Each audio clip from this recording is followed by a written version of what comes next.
É um prazer enorme estar aqui com vocês, tendo essa oportunidade de poder trazer e apresentar um paralelo da constelação familiar e se a constelação familiar tem a ver com espiritismo ou não tem. Porque muitas vezes as pessoas fazem confusão achando que constelação familiar os espíritos baixam nas terapias de grupo com pessoas. Então, eu vou me apresentar primeiro. Eu sou consteladora familiar, eu tenho pós-graduação em constelação familiar, com o Instituto da Vera Bassoi, em Sorocaba. Tenho também formação em constelação familiar com a Cristina Florentino, de Campinas. Tenho pós-graduação familiar em focalização, que é uma técnica terapêutica que a gente acolhe com muito amor o nosso cliente que vem nos procurar, com todos os tipos de tema, mas a maioria deles sempre acaba na raiz da família, sempre. Porque um dia nós nascemos na barriga da nossa mamãe, do nosso papai, e ali essa criança, ela vai viver uma aventura nessa existência, onde ela vai herdar biologicamente 50% da mamãe e 50% do papai. Então, a Dulcimar, quando o pai e a mãe dela se encontraram no momento de amor, ela veio ao mundo com a carga genética de 50% da mãe dela e a carga genética de 50% do pai dela. Então, as constelações familiares, elas foram, eu vou indo e voltar, tá? Para a gente fazer uma coisa assim bem gostosa e dinâmica. As constelações familiares, elas já existiam, a Virginia Satir trouxe esse conceito, essa técnica terapêutica, e o Bert Hellinger, que é um alemão, ele desenvolveu, aprimorou as constelações e ele acabou criando o caminho terapêutico das constelações familiares com o jeito dele, com a técnica dele, tá? Então, eu vou falar um pouco do Bert Hellinger, depois eu vou voltar para Dulcimar, pequenininha, bebezinho, lá na barriguinha da mamãe dela, tá? O Bert Hellinger, ele nasceu na Alemanha, a família dele, os pais eram católicos, e nessa época, o Bert, quando tinha 5 anos, ele estudou nessa escola de padres e ele tinha um sonho, porque ele era tão feliz lá, porque lá tinha música, tinha teatro, tinha muitas atividades nesse monastério desses padres católicos, que agora, me perdoe, eu não estou lembrando o nome deles, tá? Mas depois eu posso escrever aí e deixar. Então, o Hitler, na época, se torna chanceler, e os pais de Bert Hellinger, o pai de Bert Hellinger ficou muito preocupado, porque ele sabia que a Alemanha iria passar por anos muito difíceis, e a família do Bert Hellinger não era nazista. Eles foram perseguidos, porque quando Bert Hellinger, em 1933, se torna chanceler na Alemanha, ele proíbe os cultos religiosos e a família do Bert Hellinger continuava se encontrando nas congregações, fazendo a parte daquilo que eles acreditavam dentro do cristianismo, dentro da fé deles. E eles não foram vistos com bons olhos na época na sociedade, porque eles não eram a favor do nazismo. Então, eles eram vistos como, talvez, inimigos de Hitler. E aí, quando o Bert faz 18 anos, ele é convocado para ir para a Primeira Guerra Mundial, ele sofre muito lá, ele é colocado no batalhão da frente. Isso é uma coisa muito interessante da gente saber, sabe? Quando tem guerras e o primeiro batalhão da frente, sempre os generais, eles colocam os soldados mais frágeis, o que eles acham que podem trair a pátria, porque vai ser aqueles que vão ser mortos logo de cara. E o Bert estava nessa fileira da frente. Só que por uma questão, eu acredito, da missão de vida dele, ele conseguiu sobreviver à guerra, ele é preso, ele vai para campo de concentração, quando termina a guerra. Ele sai muito traumatizado, ele vai direto para a Alemanha procurar os pais, o irmão dele morre na guerra, e ele se despede dos pais e ele vai entrar para um monastério e ele se torna padre. E ele vai fazer um silêncio de 5, 6 anos dentro dessa caminhada espiritual dele, para ele poder entender, assimilar e tentar se curar de toda aquela dor que ele passou dentro da Grande Guerra Mundial. Porque dentro da alma sensível e doce de Bert Hellinger, ele não conseguia compreender como que irmãos se matam se somos todos seres humanos. Como que por conta de uma ideologia ou de um clã ou de um partido ter uma opinião formada, a gente se une para matar outros seres humanos. E matar com o mínimo de não consciência pesada. Isso foi uma coisa que tocou profundamente ele. Porque quando ele foi para a guerra, ele era pacifista, ele era sensível, ele já tinha abraçado o cristianismo, a doutrina do amor universal. Então, lá dentro da guerra, ele sofreu muito, que como? Nós somos todos iguais, o que nos difere?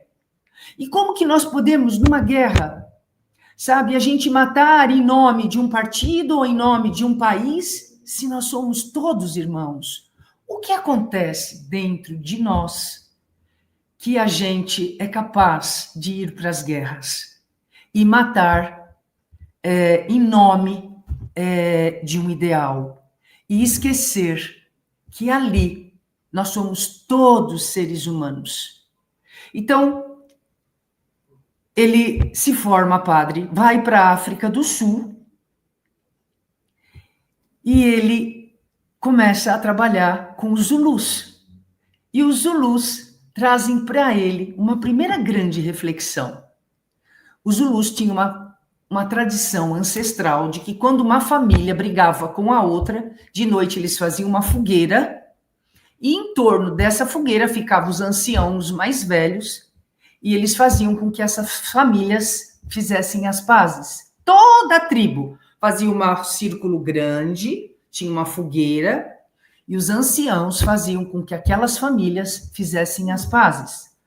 E o Bert percebeu que ali existia algo muito especial. E conversando com os Zulus, ele foi sendo um padre humanista, um padre que ele estava muito mais preocupado em ajudar as pessoas, em agregar, em trazer para onde ele estava na ordem dele, lá na África do Sul, para as pessoas aprenderem a escrever. Ele não estava muito bitolado na questão só religiosa, ele estava muito aberto para a questão humanista, de servir a humanidade como padre, tá?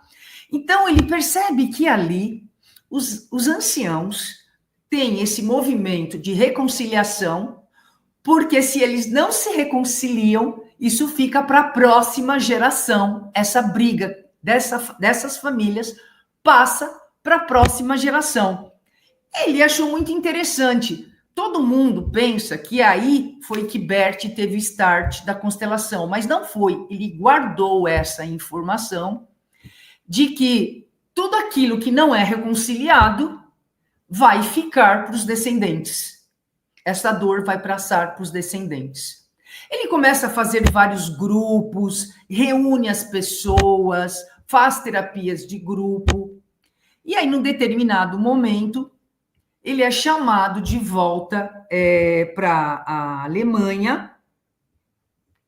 E em 1966, lá na Alemanha, ele despede da África, agradece todo o aprendizado dele.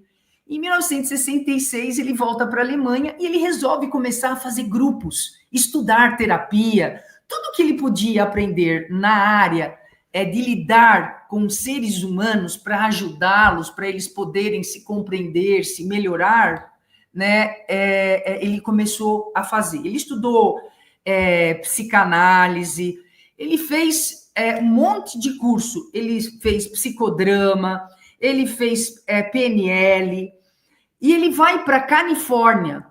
Depois da Alemanha, ele vai para a Califórnia, e lá ele também faz cursos de Gestalt, de análise transacional. Então, o que ele fez? Ele mergulhou profundamente no estudo do comportamento humano. E ele não ficou preso a uma técnica. Ele aprendeu psicanálise. E aí, quando ele terminou todos os cursos de psicanálise que ele fez um outro curso, chegou para o pessoal de psicanálise e falei, gente, eu fiz psicodrama, olha que legal. Aí o pessoal da psicanálise pegou e fez assim para ele. Não, aqui não, Bert, aqui é só psicanálise. E aí, como ele era um espírito livre, ele falou assim, ok, eu não vou ficar preso a um grupo. Eu quero aprender, eu quero somar. Então, o que ele fez? Ele fez várias especializações e ele foi pegando o melhor de cada uma.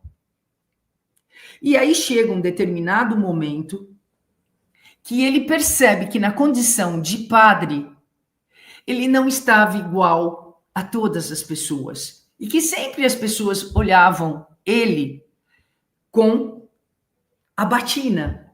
E ele mesmo teve um momento que ele perguntou, eu estou só aqui servindo ao Criador, a esta ordem religiosa que eu pertenço, ou eu estou aqui para servir a todos como Cristo serviu? Então, ele percebe que nesse momento ele tem que entregar a batina, ele agradece tudo que ele recebeu da congregação que ele participou, mas ele queria ser livre para poder estar com as pessoas e não estar preso a um rótulo, a uma roupa, a um credo. Ele queria estar livre, porque ele abraçou dentro do cristianismo o amor. E ele percebeu todas as técnicas que ele foi aprendendo, que o amor era o grande divisor de águas, que o amor que traz a cura. Mas ele queria entender como esse amor ainda não tinha criado raízes tão fortes na humanidade para esse amor se transformar em ódio e as pessoas se matarem em nome de crenças, de partidos, de opiniões, de ideias. Foi o que ele não quis ficar dentro dos grupos que ele estudou. Então, ele foi saindo, foi estudando, se despediu da batina, ele casa, ele vai ter a experiência de família e ele continua estudando.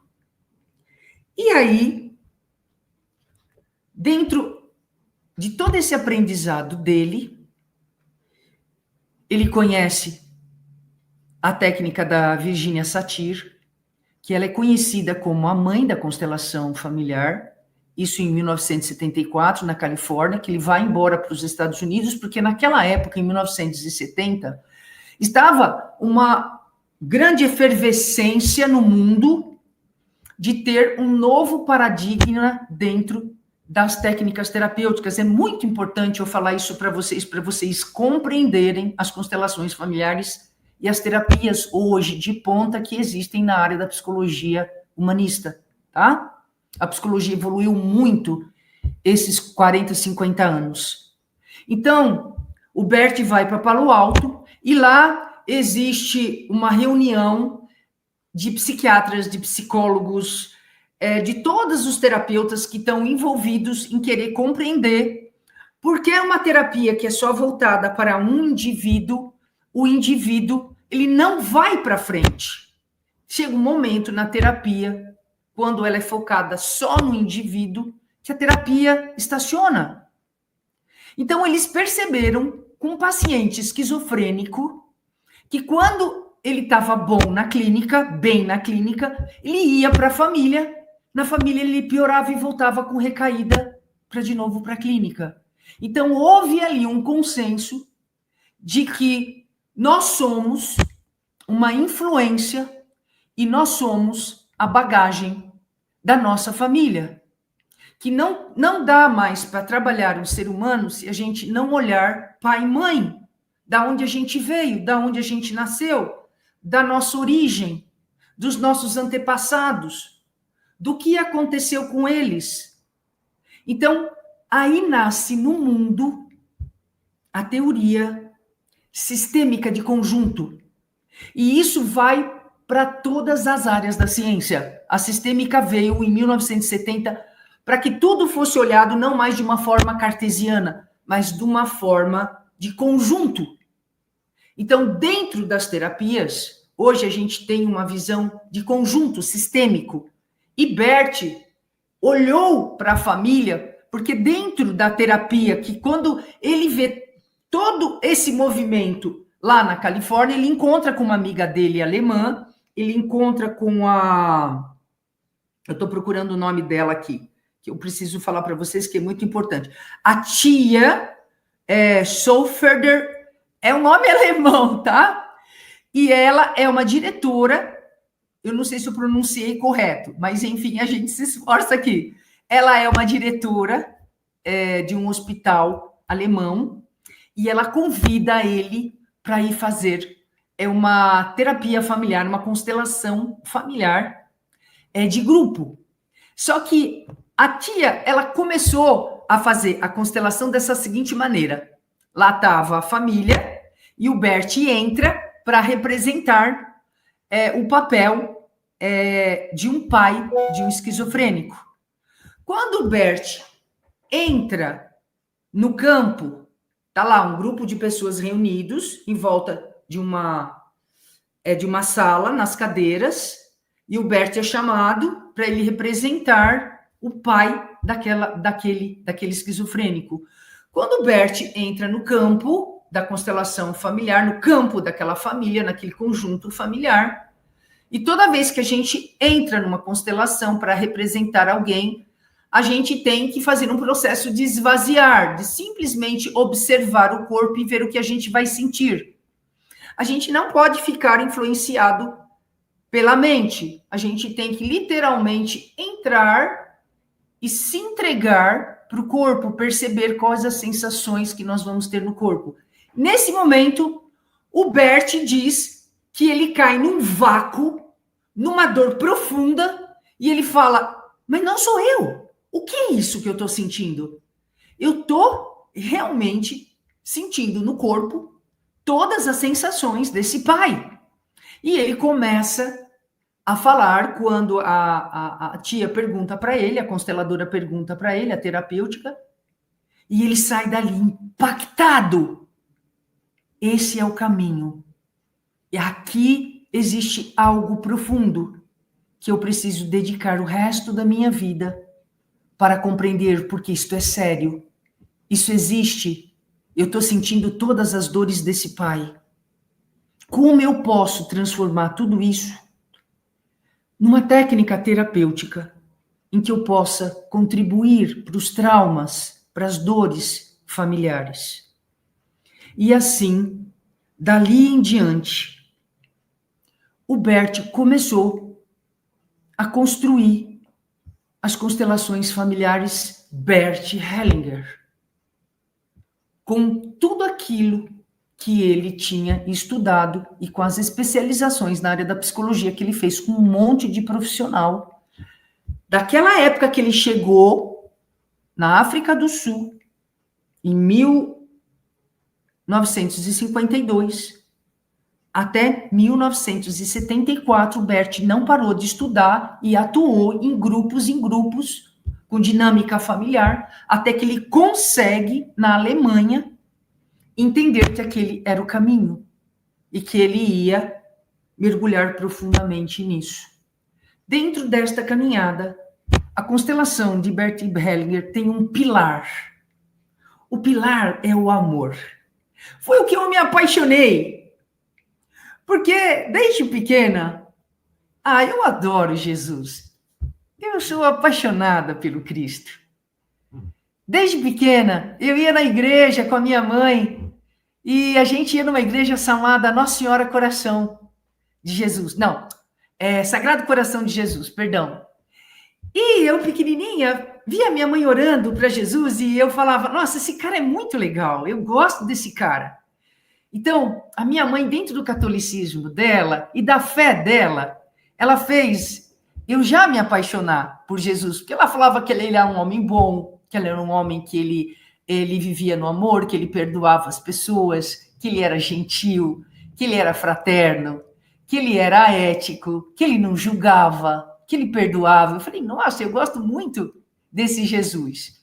E aí, quando eu cheguei nos 15 anos, eu tive minhas crises, encontrei o caminho dentro do espiritismo, dentro do kardecismo, e faz 45 anos que eu caminho nessa estrada espiritual e eu pude encontrar um Jesus de amor, um Jesus que dentro do evangelho dele tem uma passagem que diz honrar pai e mãe. Então Jesus já manjava de constelação familiar. Jesus já estava trazendo, tá, uma das ordens do amor dentro da visão de Bert Hellinger.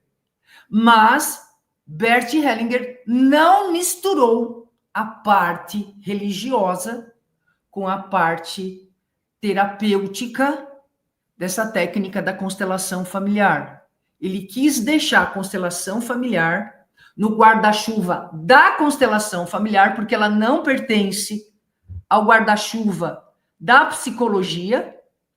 A psicologia tem as regras dela, e um psicólogo pode ser psicólogo, atender como psicólogo, ele pode fazer uma formação de constelação familiar e ter um dia no consultório dele que ele vai ser constelador e atender como constelador familiar. Então, a constelação familiar é tão poderosa que ela criou a própria forma dela e a existência dela, e ela está caminhando em 150 países, hoje no mundo inteiro. Ela tem reconhecimento do SUS como uma técnica terapêutica válida para a gente poder atuar. E nessa viagem do Bert Hellinger, ele focou no sentimento do amor, porque tudo que ele via era briga, separação, abandono, exclusão dentro das famílias, assassinato, aborto provocado, abuso, maus tratos, traição. Então ele começou a olhar e percebeu que o amor precisava de uma ordem. E ele foi desenvolvendo e percebendo na atuação do trabalho dele nas terapias dinâmicas com pessoas, ano após ano, grupo após grupo, que o amor tem 3 grandes forças que regem ele, 3 grandes ordens. A primeira é o pertencimento, que não importa dentro daquela família quem tenha problema, se é um alcoólatra, se é uma tia mala, se é um filho difícil, se é uma mãe narcisista, se é um pai agressivo. Dentro da lei do pertencimento, do amor, todos têm direito de pertencer. Porque dentro de cada família, estas pessoas que têm essas dores emocionais e essas disfunções psíquicas do comportamento, elas estão trazendo um trauma que está vindo lá de trás. Muitas vezes, veja bem, eu não estou aqui justificando que elas podem machucar, que elas podem ferir, que elas podem causar dor nesse sistema. Não, eu não estou justificando, eu estou trazendo aqui a compreensão para a gente compreender Por que que dentro do nosso sistema familiar, todas as famílias, a mais rica, a mais pobre, tem dor, tem guerra, tem briga, tem separação, tem exclusão, tem violência, tem abuso. E é incrível, que pode ser o que for, mas tem amor. Só que é um amor que está ferido, é um amor que está machucado. E dentro da caminhada do Bert Hellinger, essa primeira lei, todos têm direito a pertencer, porque todos nós erramos. Então, como que eu excluo o meu tio que é bêbado, alcoólatra e inconveniente? Como que ninguém mais fala com ele? Como que ninguém mais nem chega perto dele? Não, nós não temos que aguentar as agressões dele, mas nós temos que tolerar, porque ele é doente. Algo dentro da alma dele, ele não deu conta de resolver. Algo dentro da criança dele, interna, da história familiar dele, daquela família, também tem outros alcoólatras, também tem outros homens que sofrem. E ele só está repetindo um trauma que está vindo lá de trás, da ancestralidade biológica. É isso que eu quero deixar bem claro aqui para nós espíritas, a ancestralidade biológica, tá? Para a gente não falar assim, então na outra vida ele foi bêbado. Não, vamos deixar nesse momento nossas vidas passadas. Vamos falar da nossa ancestralidade, tá? Minha descendência é pai e mãe, meu pai e minha mãe eu tenho meus avós eu tenho meus bisavós eu tenho meus trisavós. Eu estou herdando essa ancestralidade genética. Então, pode ser que esse tio alcoólatra, lá no bisavô, o bisavô bebia, porque o bisavô não conseguia se conectar com o amor do pai e a bebida era uma forma de aliviar a falta que ele sentia.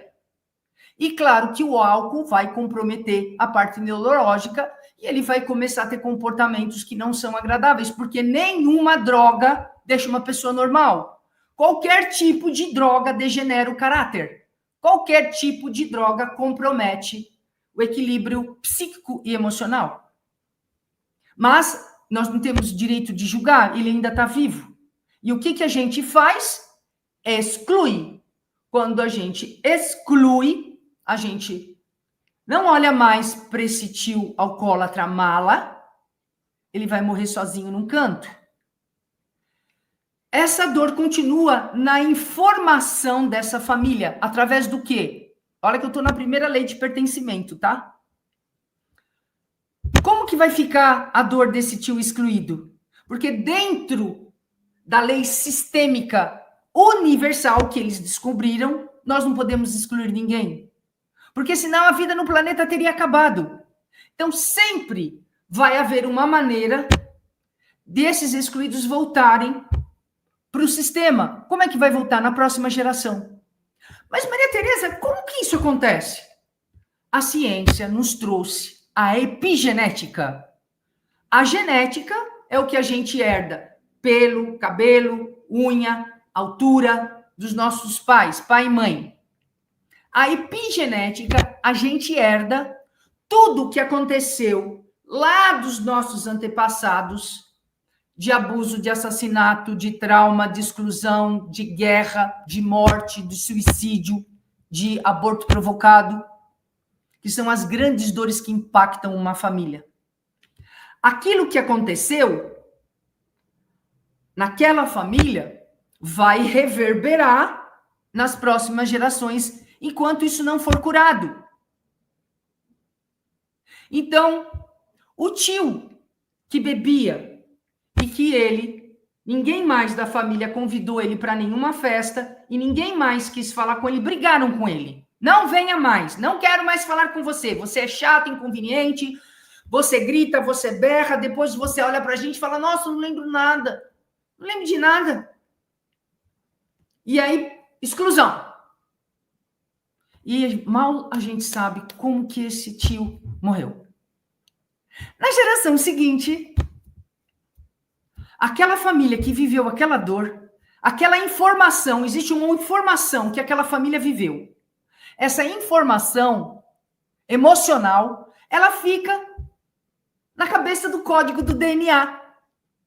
E na próxima família, próxima geração, primeiro que ninguém vai falar que tinha um tio mala. Porque tudo que é ruim e vergonhoso, a próxima geração não sabe, porque a gente não conta. Lá atrás, nossos bisavós, uma mãe solteira, ia para convento, tinha que abortar o filho, ela era considerada uma mulher da vida, e essa mulher estava excluída. Tá? Então, na próxima geração, aquela tia, não, a gente não sabe dela, ninguém fala. E aí, na geração seguinte, daquele tio, nasce uma criança agressiva. E uma criança, quando chega na adolescência, um adolescente que continua agressivo. Um adolescente que pode ir para o álcool e para as drogas. E tem pais bons. Não teve uma infância traumática, não teve violência no lar. Tinha pais bons, pais que se davam bem e falavam, poxa. Aí procuram a gente, mandam a gente para a constelação e a gente vai ver esse adolescente. E esse adolescente tem que estar acompanhado da mãe, porque a gente só constela aqui gente acima de 18 anos. Adolescente tem que estar acompanhado de mãe quando ele quer constelar e a mãe vem junto. Ou a mãe pode só constelar ele para ver por que ele é tão agressivo, ou por que ele está bebendo, ou por que ele foi para as drogas. Alguma coisa nele deu ruim. Ele não tinha uma família desestruturada, ele tinha uma família boa. Mas ele traz uma dor na alma, que ele é agressivo, que ele quebra tudo, e que ele começou a beber. Aí faz a constelação. Eu estou falando um caso verídico, tá? Um caso verídico do meu consultório. Aí fez a constelação. E, de repente, essa mãe não lembrava que o tio bisavô tinha sido excluído. E ela ficou olhando assim, né? A gente mexeu os bonecos, eu fiz constelação individual. E o menino, o rapaz de 15 anos, foi lá pro tio, por parte de pai que foi excluído. O tio bisavô, tá? 2 gerações atrás, dele. E eu perguntando, aconteceu alguma coisa? Porque conforme a movimentação do campo, a gente, constelador, a gente tem percepção do que está acontecendo ali, né? Por isso que a gente faz curso de pós-graduação. Gente, só façam constelação com gente séria. Quem estiver me ouvindo aqui, tá? Com gente séria, com quem estuda, para valer. Se certifiquem do constelador ou da consteladora. Não faça com o primeiro. Não fique preso a preço. O que é barato demais, a gente também vai pagar caro. As minhas constelações não são baratas. Eu estudo muito. E eu tenho um compromisso muito sério. Eu estou no caminho da espiritualidade. Então, uma alma que vem no meu consultório para fazer terapia ou uma constelação, se eu não cumprir o meu papel primeiro, da minha responsabilidade com aquela alma, eu sei que eu estou criando um karma, estou gerando um karma. Então, eu tenho que ser ética e eu tenho que ser humana. Então, aquela mãe falou assim, como? Eu falei, não, o boneco do seu filho está lá no bisavô por parte do seu pai. Mas nós não temos nenhuma história, foi tudo certo. E eu honrei o meu trabalho. Ela foi embora com uma cara meia torta, ela foi embora não acreditando muito, achando que, meu Deus, caí numa pataquada. Depois de 10 dias, esta mãe me ligou e falou o seguinte, Maria Tereza, eu estou aqui porque eu preciso te pedir desculpa, chorando. Encontrei com meu pai e meu pai disse que teve um avô, que é o bisavô do menino, que bebeu muito e ele foi excluído, mandado embora da família e ninguém soube como ele morreu. Aí eu disse para ela, você vai chegar hoje à noite, tá? Quando seu filho estiver dormindo, e tudo aquilo que a gente falou na constelação, você vai falar para o seu filho, você vai dizer que são as ordens de solução que a gente faz, que é o amor. Meu querido bisavô, aonde você estiver, receba o meu amor e sinta-se incluído na nossa família. Você pertence. A partir de hoje, você faz parte da família. Você teve um destino difícil, mas quem sou eu para te julgar, meu bisavô? Obrigado por você me mostrar que o meu filho, ele está honrando a sua dor, a sua exclusão. Então, por favor, meu bisavô, você agora pertence. E abençoe meu filho para que ele possa poder ter uma caminhada mais leve e mais feliz. Dali a 15 dias, o moleque começou a ficar mais dócil, mais dócil, mais dócil. Estava fumando maconha, estava bebendo. E falou, mãe, me ajuda, eu quero sair dessa. E hoje é um rapaz adorável. Então, ele estava representando a dor daquele bisavô. Ele não teve uma infância traumática, ele estava representando um trauma de exclusão. Porque também, na maioria dos lares, nós temos a nossa primeira infância, do 0 ao 7, difícil, porque os nossos pais deram para nós o que eles tinham para oferecer. Minha avó era fogão de lenha, não tinha convênio, não tinha celular, não tinha geladeira, era porco de banha. A geladeira matava o porco e punha lá na banha. A minha mãe carregava as lenhas para empilhar com 5 anos do lado do fogão de lenha. E não era. E minha mãe não era escrava infantil, trabalhista. Ela estava ajudando, porque era muito pobre. Era uma época muito miserável lá atrás. Há 100 anos atrás, o mundo era muito difícil. E não existia amor. Amor, lá atrás, era comida, era roupa, era uma casa. Porque as mulheres tinham muitos filhos. Os pais saíam para trabalhar. Então, o amor começou a aparecer. Em cada geração, a gente vai tentando se melhorar. Mas esses grandes traumas transgeracionais, eles se repetem. E aí vem uma pleiade de espíritos de 1900 até hoje, está reencarnando almas maravilhosas, uma delas, Bert Hellinger, e todo esse pessoal do Palo Alto, da Europa, dos Estados Unidos, das psicologias humanistas, das terapias integrativas, que estão trabalhando para que a gente possa, agora que nós temos geladeira, fogão, casa, a gente agora começar a curar o amor, a olhar para dentro. A humanidade agora precisa começar a olhar a alma, o coração, que está cheio de trauma, cheio de feridas. Essa é a primeira lei do amor que está nas constelações. Todos têm direito de pertencer. Quando um está excluído, alguém na geração seguinte vai trazer um comportamento disfuncional para mostrar, sabe, que algo precisa ser curado ali. A segunda lei é a lei de equilíbrio. Em todas as relações, ninguém é melhor que ninguém. Num casamento, as nossas antepassadas, elas serviam. E os homens eram só provedores e a mulher fazia tudo. Ela criava, ela educava, ela limpava, ela fazia comida. Ela não tinha vida. Então, ela estava sempre em desvantagem nesse equilíbrio dentro das relações. Isso em tudo, nas empresas, com amigos, com filhos. Tudo que a gente vai dar demais, a gente vai ter problema. Alguém vai ter muito, outro vai ter pouco. Vai começar a ter briga, vai começar a ter discussão. Dentro da lei do equilíbrio, do amor, eu faço uma coisa boa para o meu marido, ele fica feliz e me retribui. Eu vou visitar a Dulce, levo um bolo de fubá para tomar um café lá na casa dela. A gente bate um papo bem gostoso, eu vou embora. E depois a Dulce lá em Uberaba vê uma toalhinha bem bonitinha e fala: eu quero dar essa toalhinha de presente para Maria Tereza. E aí, a próxima vez que eu tô lá, ela me dá a toalhinha. E assim são as relações humanas. É um exemplo bem pequenininho de troca. Então, a mulher fez o jantar, ok? Ele pode ir lá lavar a louça se não tem empregado. Não arranca a mão dele. E se ele lavar a louça e deixar meio sujo, deixa, não reclama. Ele é homem. Ele não é detalhista. Ele não tem útero.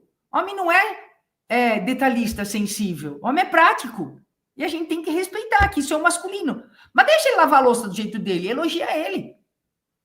Não lava mais a louça, deixa que eu faço. Então, como a gente tem uma ancestralidade de carregar tudo nas costas, então a gente também adoece dentro da família, ninguém reconhece o nosso valor. Então, é a lei de equilíbrio, a lei de pertencimento. E tem a terceira lei, que é a lei, sabe, da gente poder, sabe, distribuir tudo isso, sabe, com responsabilidade, com respeito, com gentileza, tão difícil nos dias de hoje. Então, o Bert percebeu que por que as pessoas brigam? Porque elas ficam presas ao que aconteceu dentro dos núcleos que elas pertencem. Vou dar um exemplo. Numa família de... Ai, como é que chama o pessoal que vende droga? Me ajuda aí que eu esqueci.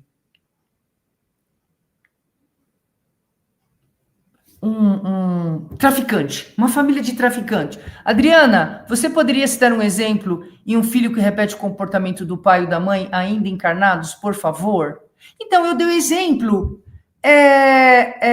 nessa vida, tá? Ele está repetindo alguma coisa, Adriana, vou responder rapidamente para você, que o pai traz do sistema familiar dele, pela parte da ancestralidade.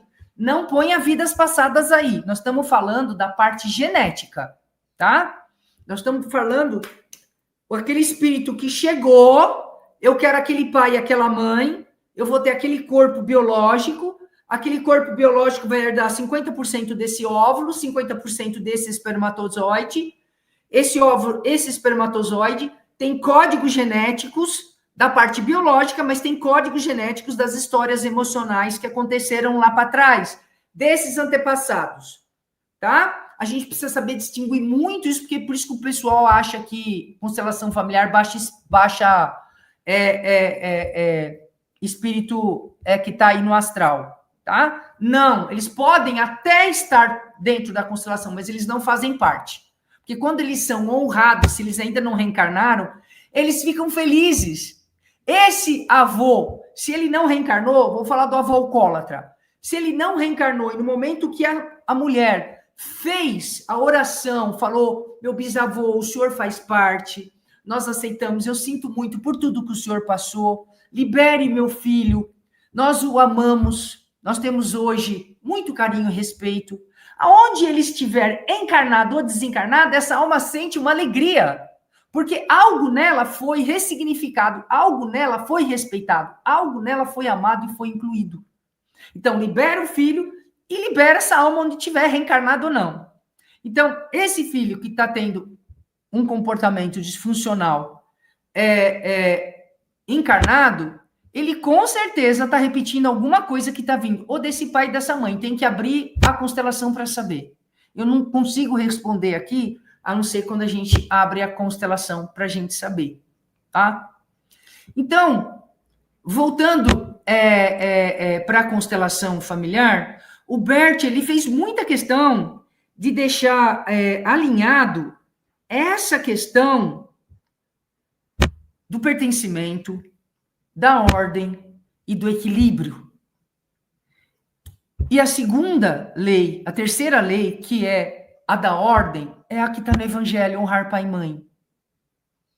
Que o Bert disse que todas as pessoas que vieram antes de nós, hierarquicamente, nós devemos abaixar a cabeça e honrá-los. Porque o que nossos pais de verdade nos deram? A vida. Eles abriram a porta dessa encarnação para que o nosso espírito continuasse na caminhada da evolução. Esse foi o grande presente. O resto é secundário. E claro, esse pai e essa mãe, eles não são perfeitos, mas quando nós somos crianças, pequenininhas, eles são nossos heróis. Só que esse pai e essa mãe, antes de ser um pai e uma mãe, eles eram um homem e uma mulher que se conheceram, que se apaixonaram, que resolveram casar. E aí tem conta para pagar, tem família, tem sogra, tem sogro, tem a vida, tem as dificuldades que cada um é dentro da sua personalidade. Tem um que quer mandar, tem outro que não quer fazer, tem um que não quer assumir. E aí a gente nasce no meio dessa baderna, desse homem e dessa mulher. Só que do 0 ao 7, do 7 aos 14, a gente fica no meio da baderna desse homem e dessa mulher. Só que a criança é meu pai e minha mãe. E aí tem aquele que bebe, tem aquele que grita, tem aquela mãe que não dá carinho, tem aquela mãe que não olha, tem aquela mãe que é dura, tem aquela mãe que é rigorosa, tem aquela mãe que não acolhe. Ela não é assim, eles não são assim porque eles querem. Eles um dia foram crianças, como nós, e eles receberam dos nossos avós esse tipo de afeto. Os nossos avós, provavelmente o meu, estavam tudo lá na roça, na enxada. Não tinha amor, não tinha colo. Bicho, vem cá, mamãecita. Isso é de uns 15, 20 anos para cá. E a psicologia está trabalhando isso agora, as crianças, de uns 15 anos para cá. Antes, esse amor de, bicho, que era, cala a boca. Vai trabalhar, vai cuidar da sua irmã. Mas isso não significa que eles eram horrorosos e monstros. Não. É o que eles tinham para oferecer dentro do caminho da evolução, dentro dessa época. Só que essas dores que ficam pregadas na alma, elas passam para a geração seguinte. É por isso que hoje nós estamos vivendo num mundo tecnologicamente que tem tudo, mas aqui dentro nós estamos pobres, nós estamos em guerra, porque nós estamos arrastando esses traumas transgeracionais de desamor, de abandono, de desamparo. E o Bert criou uma filosofia de vida, além das terapias. Ele trouxe uma filosofia de amor. Ele pôs ordem no amor. E ele não separa o Cristo desse amor. Ele engrandece a lei universal de amar o próximo como a si mesmo. Ele engrandece essa lei pondo ordem, respeito, equilíbrio, honra.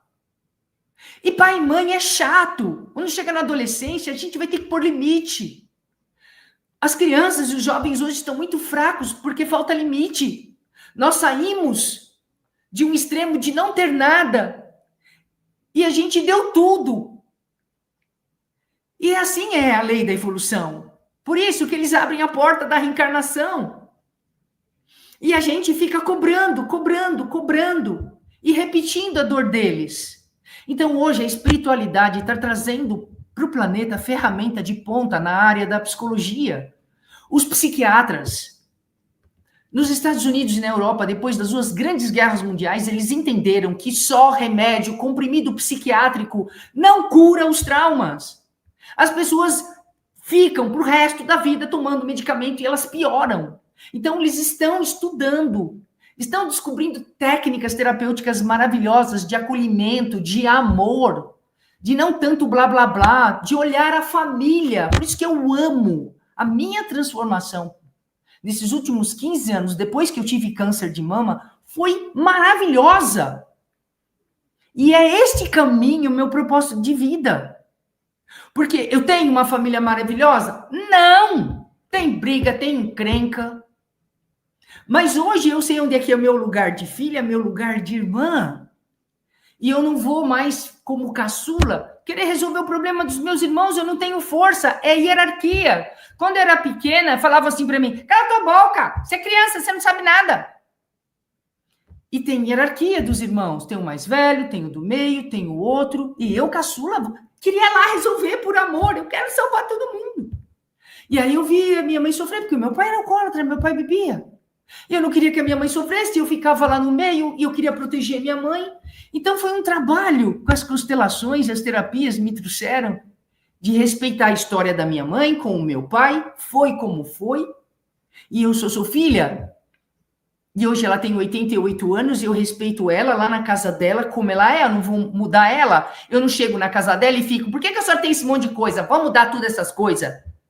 Eu não posso desrespeitar a hierarquia, que é a segunda lei do amor, porque senão eu me torno mãe dela, eu me torno arrogante, e eu começo a brigar, e a minha mãe é desrespeitada, e ela tem o direito de ter o que ela quiser, porque um dia nós vamos ficar velhos, vamos ter um monte de coisa, vamos ter também as nossas manias. Imagina nossos filhos chegando e dando ordem na nossa cara. Porque um corpo tá velho, a gente acha que nossos pais também não prestam para mais nada. Não, ali tem uma alma com sabedoria, com vivência, com dor. Foi a mãe que a gente queria? Foi o pai que a gente queria? Talvez não, para a maioria, mas foi o pai e a mãe que a gente precisou para estar hoje aqui vivendo essa história. É nossa tarefa de alma. Aquela alma, quando escolheu aquele espermatozoide, aquele óvulo, para vir nessa encarnação, ali aquela alma escolheu tudo que aquela história familiar, transgeracional, de vidas de ancestrais, daquela história, poderiam dar a oportunidade de a gente resgatar os nossos karmas, a nossa tarefa de alma. A tarefa de alma de um adotado. A grande tarefa de alma de um adotado. Se ele nunca conseguir encontrar o pai e a mãe dele biológico, ele poder trabalhar a sublimação de aceitar que esse pai ou essa mãe deram ele. Não porque não amavam, porque talvez era uma mãe que estava numa condição de vida miserável. E por amor, ela dá para que possa ir para um lar que tenha comida, que tenha casa, que tenha escola. Mas é claro, a gente não quer saber disso. Eu quero minha mãe, cadê ela?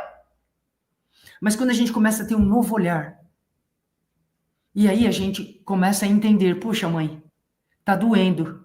Eu queria ter te conhecido, mas obrigado. Porque eu tenho duas mães. Eu tenho você que me trouxe. Eu tenho a mãe que me criou, porque o vínculo é enorme de amor. Eu tenho dois pais, se é o caso.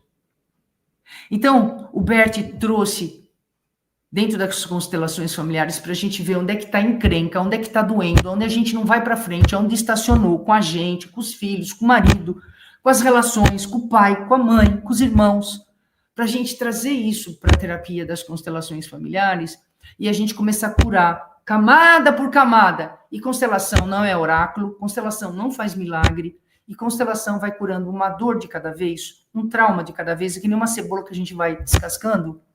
Eu estou há 15 anos no caminho das constelações e eu ainda faço constelação. O Bert, com 92 anos, ele ainda fez constelação. Um ano antes dele morrer, ele constelou a relaçãozinha dele com a mãe dele. Ele ficava assim, acho que minha mãe não gostava de mim. E a Sophie Hellinger foi lá e constelou ele. Então é camada por camada. E quando essas camadas vão sendo curadas, vai saindo esses pesos, vai saindo a guerra, vai saindo o ódio. E se a gente não resolver, vai passar para a geração dos nossos netos. Alguém dos nossos netos vai eclodir um problema grave. Mesmo que os nossos filhos sejam bons pais. Eu estou falando netos porque eu já tenho idade de vó, eu tenho 63 anos. E tudo que a gente cura na constelação não segue adiante. Porque aquele moleque que estava usando droga e bebendo, ele parou, ele se curou. Claro, ele foi se tratar, porque ele estava dependente. Mas a dor que ele carregava, ele se curou. A mãe fez esse movimento. E, gente, funciona. É incrível.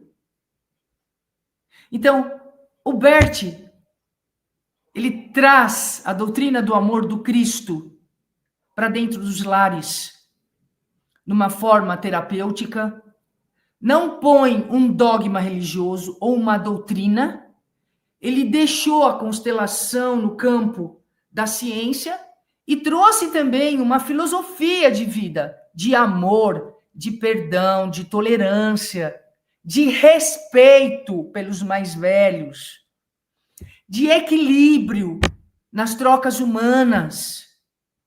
E o que a gente não conseguir, a gente pode ir na casa espírita tomar passe, é válido, reabastece a gente de energia, o passe é uma ducha de amor. Mas tem coisas, a questão psicológica, a doutrina não vai conseguir resolver. E a gente vai se arrastar por uma vida com uma dor.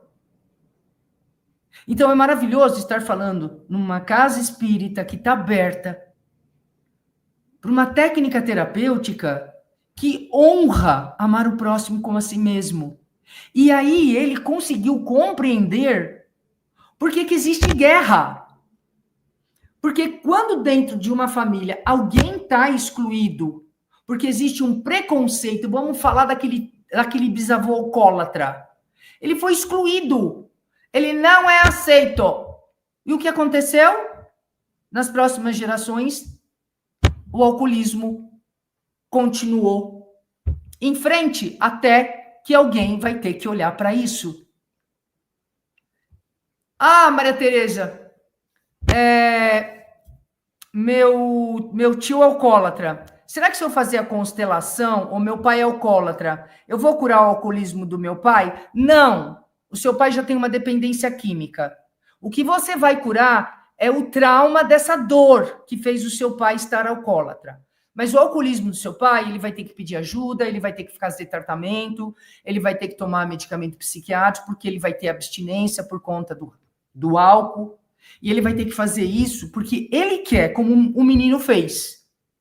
A dor que ele estava repetindo inconscientemente de trauma foi solucionada dentro da constelação. E depois a mãe encaminhou ele para uma terapia e ele tomou medicamento até ele poder sair da abstinência. E hoje ele não toma nada, é um rapaz feliz. Eu conheço ele.